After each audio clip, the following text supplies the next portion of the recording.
Welcome to the President's Live Briefing. We have about 147 people who have registered to join us this afternoon. As usual, I ask that if you have questions, that you include them in the chat, in the Q&A box. Today, because VP Rotolo has a presentation about the budget and the financial plan, she will take questions as the slide is up. So if you have questions relevant to that particular slide, we'll give you an opportunity to ask questions about that particular slide. And if you have questions about other things, then we can address them at the end of her presentation. And with that, I will turn it over to Dr. Lemons. Thank you, Joshunda, and good afternoon to everyone. Thank you for joining us for this President's Live Briefing. Today, as Joshunda said, we have again with us Vice President for Administration and Finance, Rene Rotolo, who will be giving us a presentation in a few minutes. I want to start out with some good news. Some time ago, I had a conversation with Adam Falk, who's the president of the Sloan Foundation. And out of that conversation came an invitation to apply for funding for a project that we would sort of talk about at Lehman College and propose. What we came up with after many discussions in different parts of the campus was a proposal to have a Bronx Environmental Summit in the spring of 2021. And that environmental summit would be a place to bring in experts, including those on the Lehman campus and others, and have a discussion about how we might launch a climate change and environmental equity program at the college.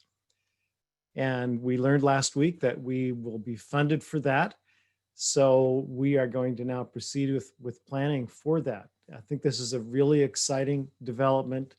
It is not only a project and initially a summit that will address climate issues, particularly in our urban context, and particularly the impact that climate change is having and is projected to have to a much greater degree impacts on vulnerable groups of people and vulnerable populations, including our borough.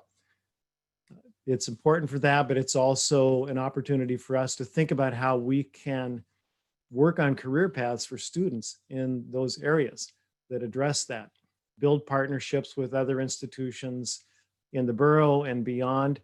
So it's a really exciting new development.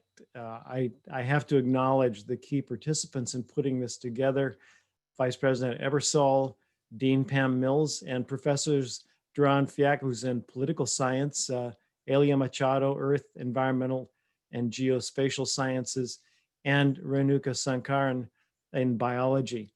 So as you can just hear from the departments represented there, that this is really a cross-disciplinary effort. And I think it has a real chance of creating a program at Lehman that stands out and really marks Lehman as a unique contributor in this very important area around climate change and its impacts.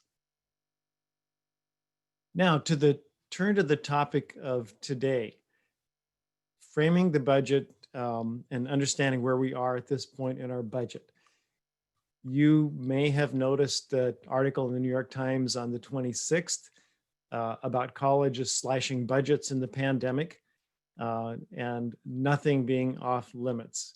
Talked about Ohio Wesleyan University that's eliminating 18 majors. University of Florida trustees took the steps of furloughing faculty. The University of California at Berkeley has actually stopped admissions to their PhD programs in anthropology, sociology, and art history. And by one estimate, in total, the pandemic has so far cost colleges and universities around the country $120 billion. That's a staggering amount of money, but that gives us some idea of the impact of what's happening across the country and in our own state. So it isn't surprising that we've been in a very uncertain state ourselves about our budgets, and you know this from previous briefings and other venues where we've talked about the budget as it has developed. And we are now at a new stage with the budget because even though we still don't have an approved year-long budget from the Board of Trustees, and we still do not have really a final budget from the state of New York and the budget director of the state of New York. We're at a different place because we had a 7-month budget allocation that came a few weeks ago that allowed us to at least budget through the winter term and use that really as a basis to go forward and budget for the rest of the year. I have to tell you that there is so much that is on hold right now. This afternoon earlier, I spoke with Carl Heastie, who's the Speaker of the New York State Assembly and from the Bronx. And we actually ended up agreeing that we'll talk again soon after the election. That kind of gives you an idea of just how up in the air we are, not knowing what the results of this election will be and how that's going to impact what the US Congress will do in terms of a stimulus bill. So we have a lot of uncertainties, and Vice President Rotolo is going to tell you what a lot of those are as we've developed our budget. However, we feel pretty confident in what we're going to present to you and what she'll present to you today. It's very consistent with what we've been planning actually since June. In June, we began assuming that we should really target on campus about a 10% reduction in our budget. And so we've done a lot of the heavy lifting to do that. And in some sense, we're already there. We're not completely there. We have a lot of monitoring and careful attention to the budget that we need to now do. But as you'll see in what she presents, it's not really the picture that we would like to see with our budget, but it's also one that is not now a great surprise to us and not one that we are not prepared for. So I think that's important to keep in mind as we go through her presentation then and discuss it during and afterwards. There are trade-offs that we have to make, that's clear. We know that over 90% of our budget is personnel. And all of the people that are included in that 90+% of funding have really key roles at the college. They do critical things. Nobody's superfluous. Nobody is doing a job that we really could do without and not miss it. We miss every person who's not at the college in their position. So that leaves us with needing to manage our resources and what we have available to us in the very best possible way that we can. And that's really what we intend to do. It's been very important that coming into this latest phase of budget constriction that we've had the healthy fund balance that we've had. We have had that fund balance because we have about $5 million in unfilled positions, which we've been carrying over from year to year. And we've had very strong enrollment that has really helped us on the revenue side.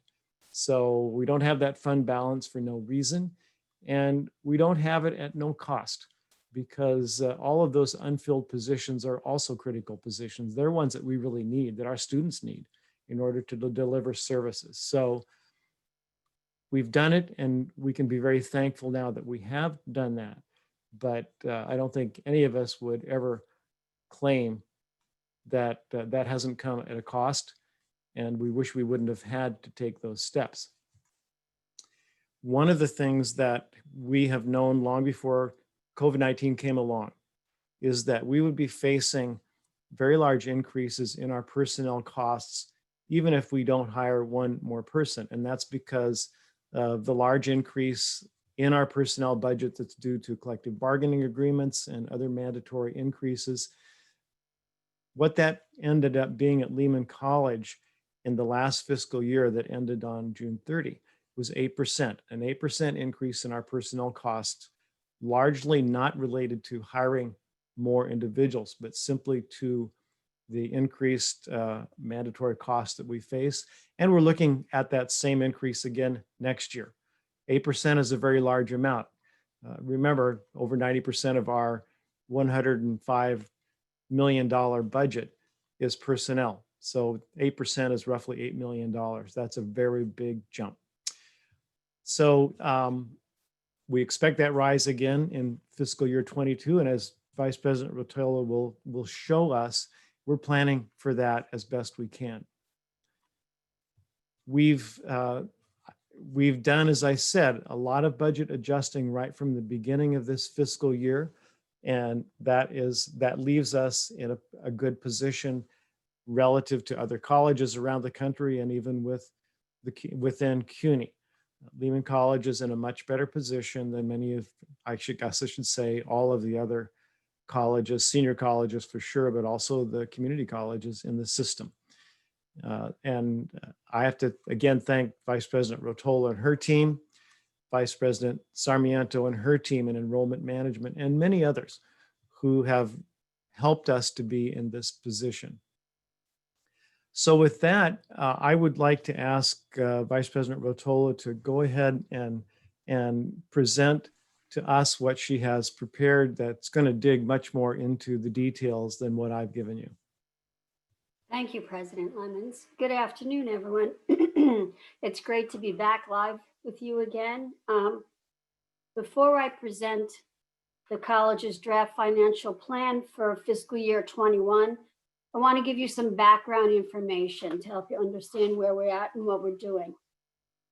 First and foremost, it's important to note that it is a draft because it is our projection based upon what we know now, which is one, we started with a month-to-month budget for July, August, September, and October. In October, CUNY then issued us a 7-month budget, which covered the term of July, August, September, October, November, December, and took us to January 31st. So we were able to calculate based on the overall 7-month budget, what we anticipate to be our year-long budget. The 7-month budget is 52.2 million. We converted that to a year-long budget. The financial plan will remain a draft until CUNY approves our financial plan. Now, they have neither requested that we submit it or let us know that when we will be submitting it. So this will continue to be a draft. And again, it's our projections based on what we anticipate to be receiving for the remainder of the fiscal year. This is going to allow us to forecast our financial plan for fiscal year 21 and fiscal year 22. And to bring you up to date, I'm going to start with a review of where we ended up fiscal year 20, which will then take us into our fiscal year 21 plan. So in fiscal year 2019, we ended the year with a year-end balance of $9.6 million.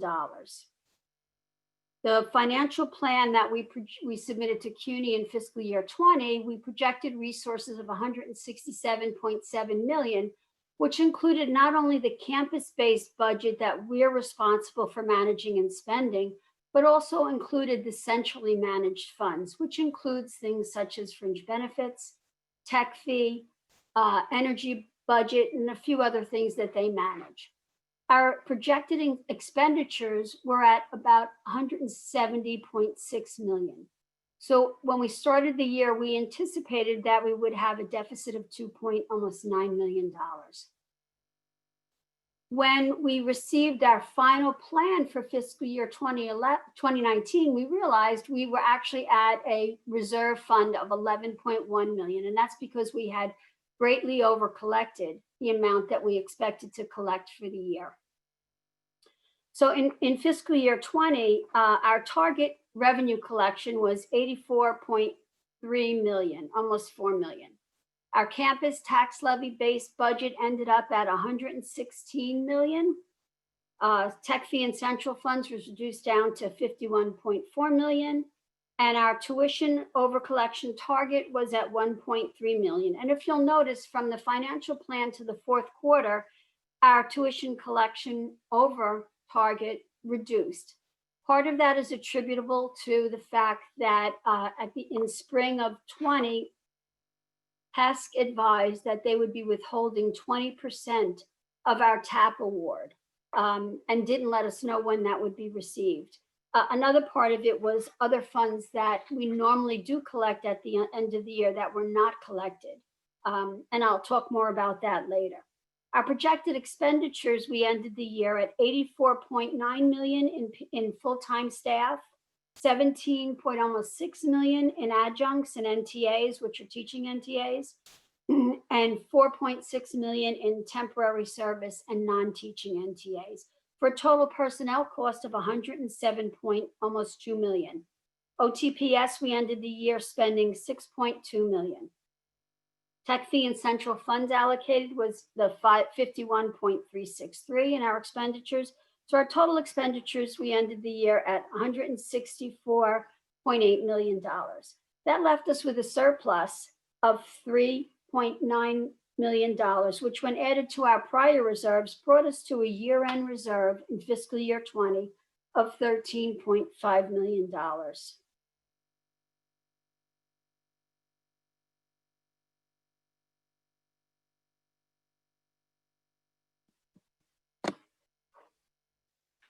One of the things I wanted to share with you that we've been looking at that we thought would be interesting to show to everyone is that if you look at our revenue by source, the blue line represents tuition revenue to the college, and this is over the past 5 years. The red line represents state funding to the college over the past 5 years. And what you'll see is over those 5 years, the revenue by tuition has increased, while the revenue from state funds has stayed basically flat. So about 54% of our annual revenue comes directly from tuition revenue. That has increased by about 34% over that 5-year span.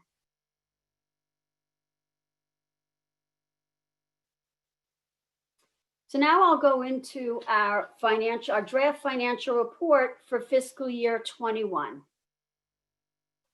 I'll first start with our revenue, our expected revenue. So you'll see we carried over from fiscal year 20, the 105.9 million base budget we ended with. That carries into fiscal year 21. You'll then see that we are anticipating a state budget reduction of 10.6%, which translates into $11.2 million. Let me explain where that comes from. What CUNY has advised us is that the state has taken 20% off the top of CUNY's overall budget. So you have to remember that CUNY's budget consists of funds that are allocated to the colleges, which is the college managed operating budget, funds for fringe benefit, funds for energy, funds, I don't believe any funds for tech fee. So all of that goes into CUNY's overall budget, and 20% was taken off the top of that. What CUNY does annually is allocate a percentage of the overall budget to each of the colleges. For Lehman, that's 8%.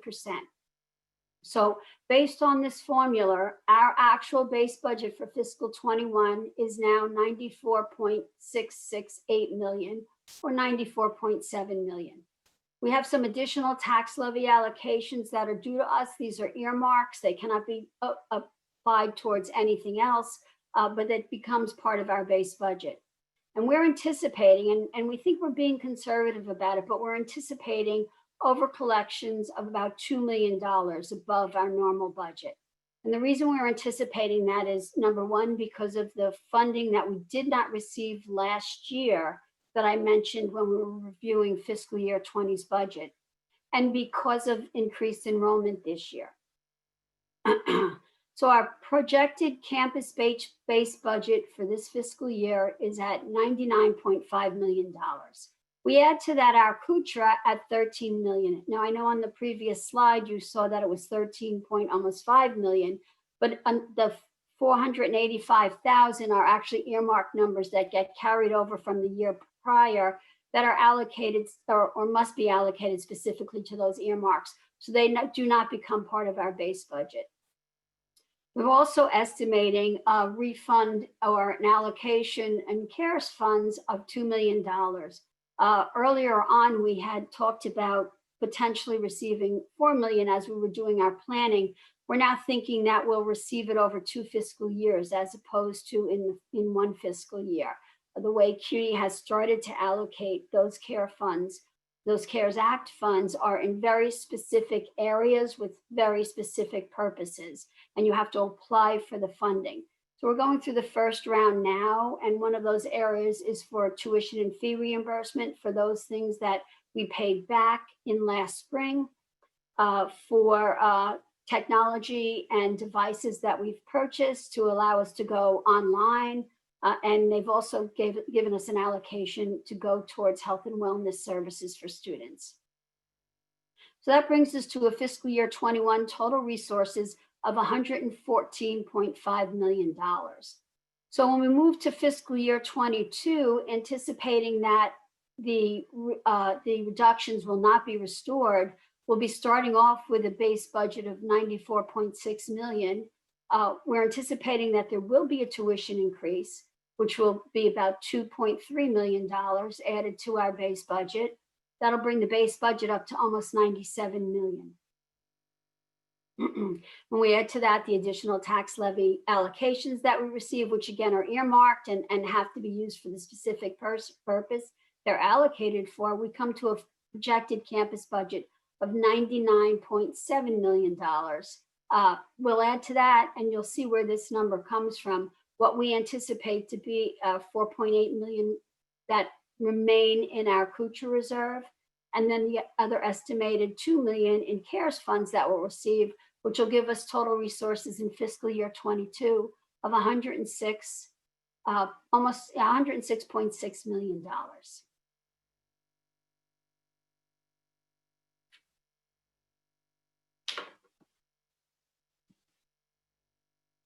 And now we're on the expenditure side. So you'll see up at the top under fiscal year 20, 21, and 22, what the projected campus budget will be. Obviously, fiscal 20 is the actual. Fiscal 21, we start with the $99.5 million from the prior page, and then we start to go through what our expenses are. We anticipate 82.9, almost 83 million in full-time staffing. And this number includes the November pay increase for the PSC. It does not include, because we just found out about it this week, an additional controller's determination for some of the skilled trades. So that number will go up slightly. We're at an adjunct number of almost 18 million. Temp services is at 3.2 million. So our total personnel costs are at 104 million. OTPS, we're anticipating spending overall about 5.5 million. So our total projected expenses are at 109.5 million. That puts us 10.1 million over budget. So we take from that the CUCHA reserves, we take from that the CARES Act we've allocated, and that leaves us with a year-end balance of $4.8 million. When we move to fiscal year 22, I apologize. We'll have a projected budget, which we carried from the prior sheet, of $99.7 million. We're anticipating PS regular or full-time costs at 85, almost $86 million. And this takes into account both the November increase as well as the additional increase that we'll have in fiscal year 22. It does not take into account, again, because we just found out about it this week, the controller's determination for the skilled trades. Adjuncts will be at 18.3 million. Temp service, we're carrying 3.2 million. Again, there's a modest increase there because of collective bargaining agreements. So our total personnel in fiscal year 22 is at 107.5 million. And our total projected, and OTPS we're projecting at 5.7 million, almost 5.8, a slight increase. So our total projected expenses are at $113.3 million. That puts us 13.5 million over budget. When we apply to that, the CUCHA reserves carried from fiscal year 21 of 4.9 million, and add to that the CARES funding of 2 million. We are at a deficit of 6.6 million as we end fiscal year 22. I'd also like to just state, to clarify, there are a lot of factors that go into play in this, and there are a lot of variables that could change. We could get a greater decrease from the state. We could not get a decrease from the state. CUNY seems to be hoping that with the election, there'll be a change. There'll be some funding coming in from the feds that'll help bail out the state. So I think that's why we haven't gone with a budget beyond January 31st. I think it's allowing adequate time to see if things begin to change. We can have an increase in enrollment that will bring in additional funds. We could collect a lot of the back money that's owed to us from last year and prior years, which can further increase our KUTRA. So it can actually go up or down in either direction.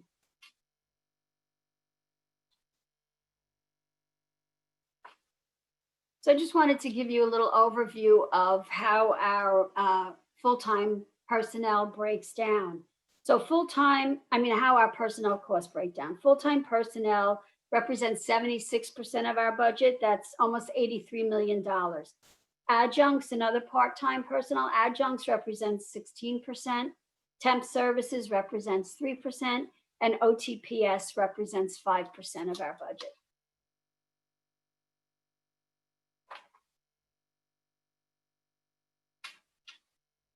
I wanted to let you know a little bit more about what went into both of our budget planning, as well as things we all need to start thinking about as we move forward and try to ensure that we come out of fiscal year 22 in a better position. And as I said earlier, it's possible that state reductions could be lower, but they could also be higher. We don't know whether or not the pandemic is going to further affect our ability to collect tuitions that are owed this year. So far, we're only tracking a few percentage points behind where we are at the same time last year, but we'll really have a much better idea as we get a little further into November to know whether or not we're on track to collect as we should. And then will the pandemic have an effect on enrollment going forward, both for the spring and for fiscal year 22. We really don't have a clear understanding of how CARES Act funding will be reimbursed, how much will be allocated to the college, and in which year it'll be dispersed. We've made some assumptions based on some things we know, but we really don't have a clear picture of that. One thing that we've been adamant about, and we've talked about this a lot, is we want to continue to avoid across the board cuts. Now, across the board cuts is a very easy short-term fix, but it doesn't do anything to move us forward, to make us better, to keep trying to achieve the things we want to achieve. So what we'll do this year, as we had last year, is we will work closely. The budget director, Betania Ortega, and I will work closely with the vice presidents of the divisions and the school deans to develop every area's budget so that we can carefully construct together what our budget will look like for the next year, and try to find savings where we can in a similar way to what we did over the last year, which I think worked out very well and was very productive, and it has gone towards us having such an enviable reserve in CUNY.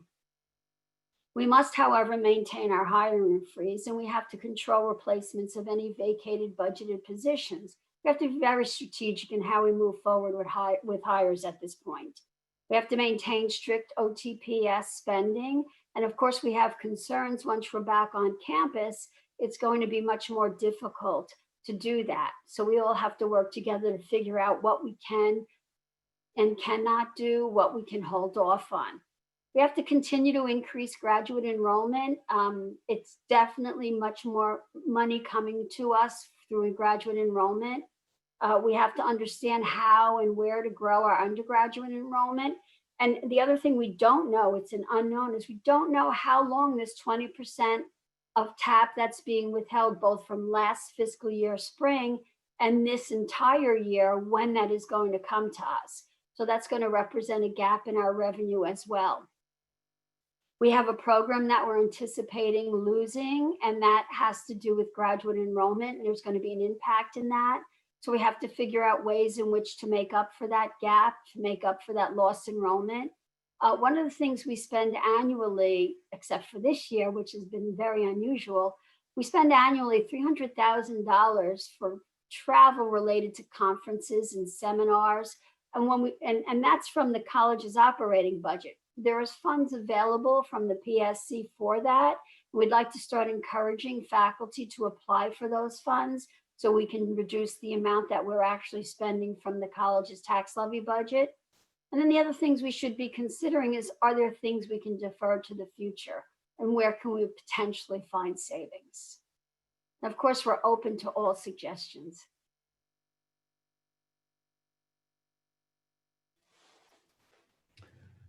So thank you for that very clear presentation, Vice President Rotolo. We didn't get questions during the presentation, but now that it's sinking in, let's see if we have some questions.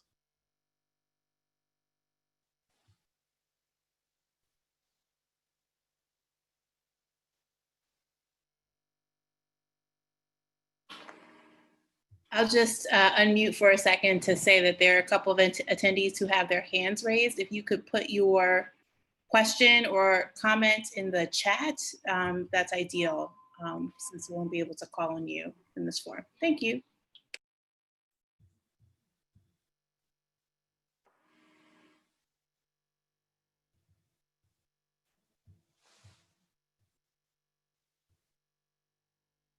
Maybe while we're waiting for to see if there are any questions, I'll just add, or really not add, but just kind of reemphasize a few things that were said. One of them is that even though we're in a very constricted budgeting phase here, and we're likely to be in it for the next 2 or 3 fiscal years, most people do not expect the New York economy, or the US economy for that matter, to rebound fully until probably fiscal year 24. And I think that sounds realistic to me. But even though that is the case, and that will leave us in a position where we will have very tight restrictions on hiring and other expenditures, we still need to look for places where we can invest and need to invest, where we know there's important return, and where we know we need to grow and keep developing as a college. And so one of the things that we will be doing in this tight budget is still allocating some funding for those areas, because we know that if we allow budget stringency to put us essentially into a hiatus, that will not in the end land us in a very good position. And it's just not a wise way for us to move. So we'll try very hard to free up funding. It won't be a lot, but significant amounts, so that we can invest in very promising new directions, areas particularly where we can see pretty confidently that there will be a good return in terms of, it could be enrollment growth, it could be other ways that really help the college to keep developing. So now we're getting some questions.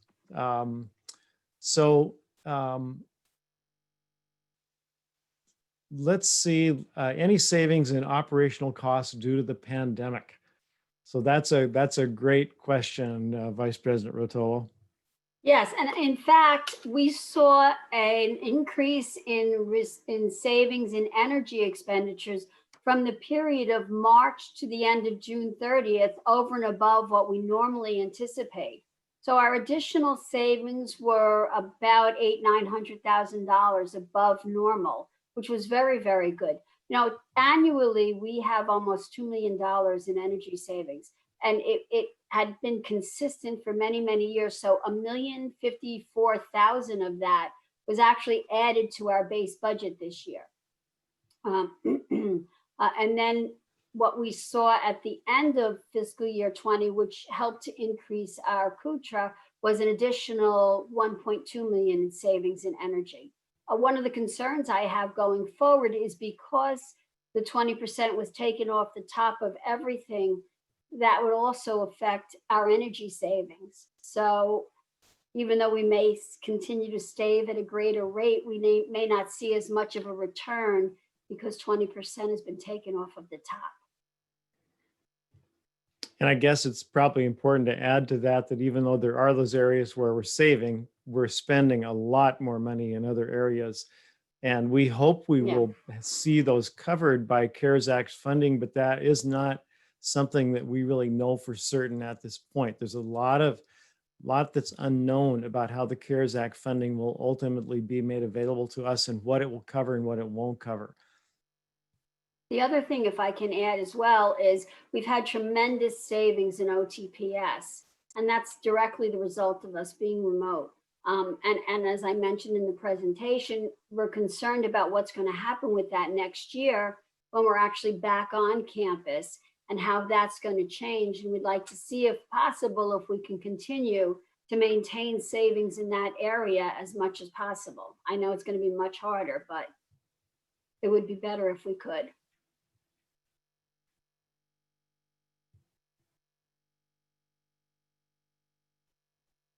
So, Vice President Rotolo, is there a place to send suggestions for cutting costs? And also, if there is, and I think you already made it clear that we are really interested in those kinds of suggestions, is there any kind of essentially reward for coming up with cost-saving measures that could go back to divisions or departments? Great question. It is a great question. Yeah, I mean, it's great to incentivize creative approaches to things. I agree. I don't know what, I mean, we'd have to discuss it further to see what we could possibly do, but I would say send them to me and we'll track all of them. We'll have discussions about them. We'll see what's completely possible. I'm sure everybody has my email address. I think that is really a great suggestion, though, because as much as it's obvious that Vice President Rotolo has a great and very broad and deep grasp of the financing of the college and the budget, it's really the faculty and staff that are in all of the areas that are really in the best position a lot of times to recognize where it is possible to get some savings, where it's possible to maybe combine efforts with other areas. Those are very hard to see unless you're right at that level and really working there. Yeah, agreed. And I actually think, it was all of our efforts working last year that really put us in the position we're in this year. I mean, we've started the year in a very strong position and we're continuing to go through the year in a very strong position. And it's because of everybody's involvement, everybody's engagement, everybody's efforts in this area. I mean, in developing the budgets.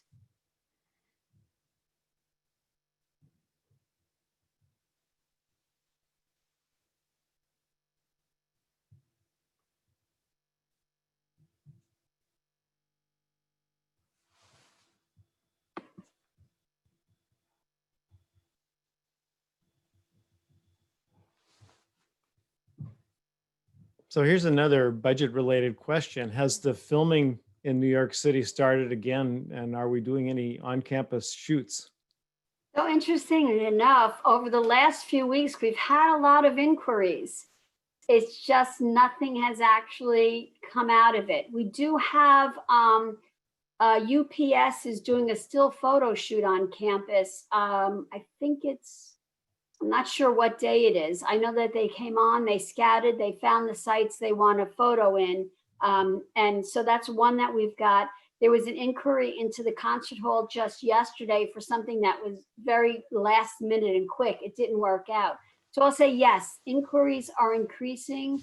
We're averaging about one a week. Hasn't all turned out yet, but we're confident that they will start to happen on campus again. And of course they have to follow our procedures.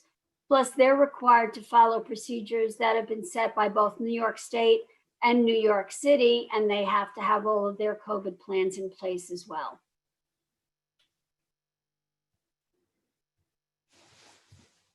Are there any plans for compensating faculty members, or this could, I think, apply to staff as well for expenses for working at home?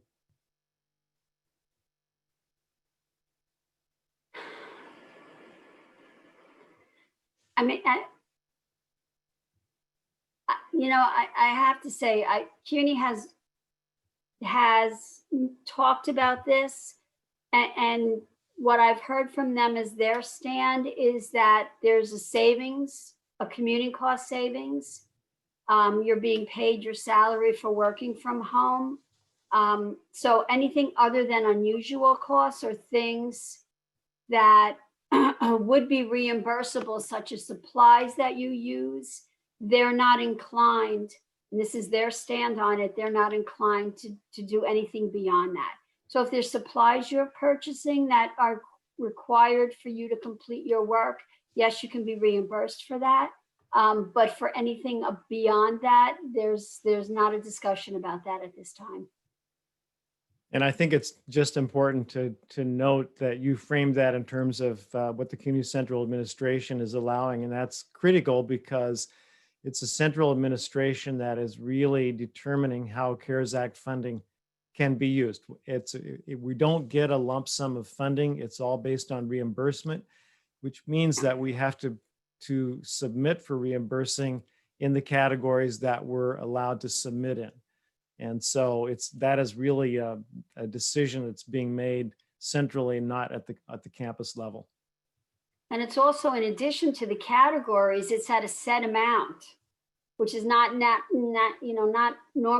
actually jiving with what we may have spent. So then Right. we have to submit anything over and above that set amount for additional reimbursement.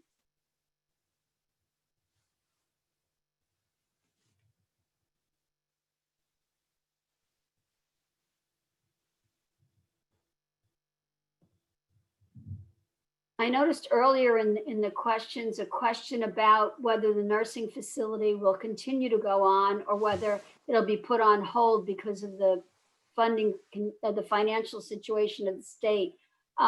Capital projects have a very different funding source. They're not subject to tax collection. They're bonded. The funds have been bonded for that facility for a while.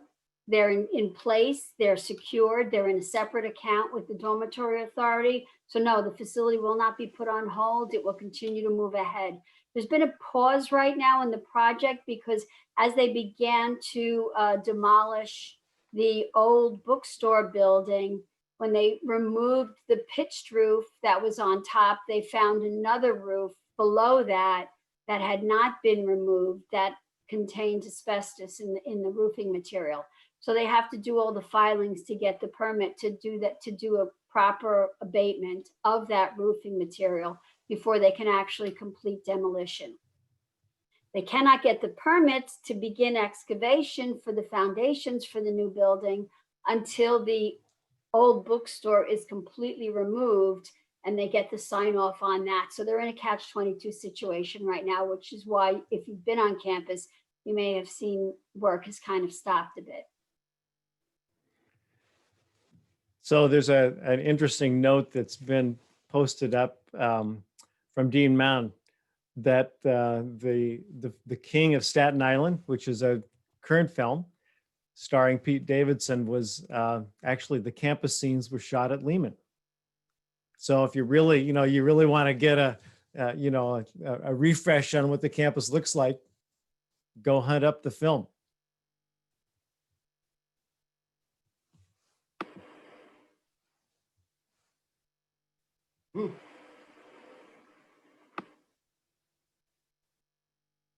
There's a question about summer 2021 and what that may be looking like. And it's really not possible to say at this point what that might look like.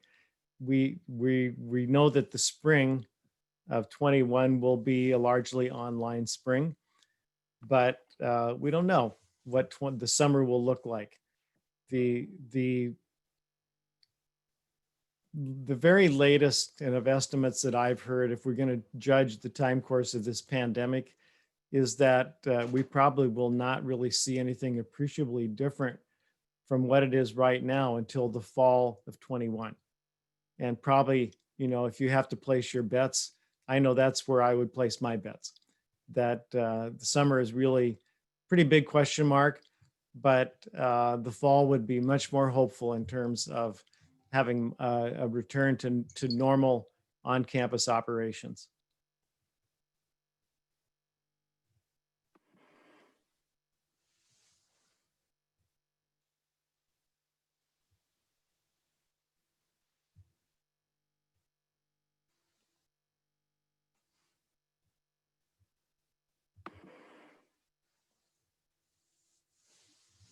So looks like we don't have new questions coming or any further questions. Give it a second or two here, but I think it looks like you did your usual fantastic job, Vice President Rotolo. Either that or else everybody's in so much shock they can't even think. No, I think it's the former. I think it's the usual superb job of, not only presenting this, but having managed this so well. And so, we're not facing a big shock. We're facing ongoing challenges, but we're not facing a big shock. And, those of us that have been in CUNY for a decade or two or three have experienced a few big shocks, and they're very unhappy times. And it is really terrific that that's not what we're experiencing right now. That's not to suggest it isn't hard or it hasn't had impacts on some individuals. It certainly has. And all the department chairs that have worked so hard with the administration to contain OTPS spending and to work really hard at efficiencies. I know that hasn't been easy, and that is it's resulting partly in deferring things that eventually will have to be taken care of. But it's been a really important team effort, and the result of that is that we're not hitting a shock at this point. And we can all hope that there's a result that in the next few weeks will make us more hopeful about federal funding coming our way, and that could have a big impact on our outlook. And at least in the near term, that could really be significant. So let's hope that's the case. And I guess on that note, let me just encourage anybody that hasn't voted to get out an early vote. I've never seen such a happy line of people standing in the rain, blocks long as I did when I went to vote. I didn't see anybody frowning. I just saw people that were just kind of eager to cast their votes. So if you haven't done that, please do it. It's important. And you can see from what's happening around the country that lots and lots of people really do see it that way. So with that, I think we'll end this live briefing. Again, thank you to everyone who's attended, and have a good evening and a good end of your week. Thank you all.